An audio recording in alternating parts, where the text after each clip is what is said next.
My guest today, introduce yourself. No, Eric. I'm Eric. Eric Marthyn from Suffocation. You all know him. I don't need to introduce you actually. Talk about the pedal modification with the stick. Yeah. The back.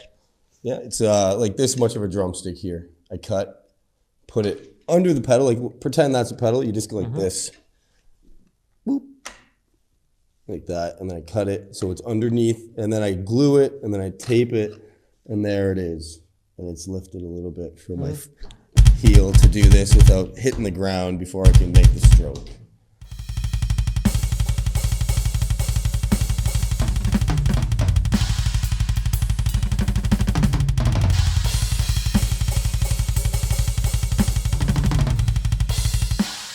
Nice.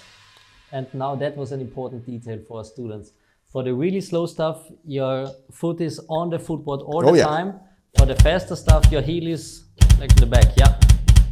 Okay, great advice. So I really like that because you're able to control the heel toe at slow tempos. It's tight, but there's like this small detail, this small change. Yep, exactly. It's still the heel toe technique, but okay, got it. Thank you for that. Full motion. Yeah. And that definitely have more control with the heel doing it like that.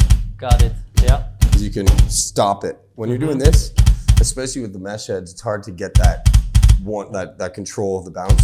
The second one to stop it. So when you're doing this, no problem. Boom, force it down. Yeah. Yeah. Well, thank you for that tip. No problem. Awesome. Awesome. Because the next question would be, does your heel toe technique change at higher BPMs? Yeah, now we have exactly that right there. Yeah, got it. So, is your heel toe technique changing when you're using another pedal? Have you ever tried a direct drive? Yeah, I mean, it's the same thing. It's just more about controlling the second one. These are really whippy. And what I like about these is you can lift the heel plate and it won't affect the beater.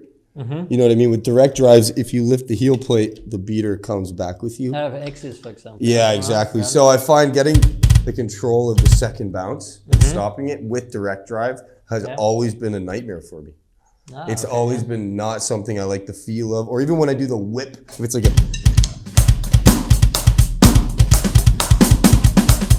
that double,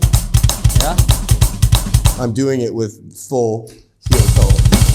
You know what I mean? So with the direct drive, it comes out more like, not, you know what I mean? So I find the feel with it is really weird. When I got to work with direct drive pedals, I feel like more than with these belt drives that flex. The belt actually flexes, you know, as you're hitting. So you can whip it however you want as opposed to just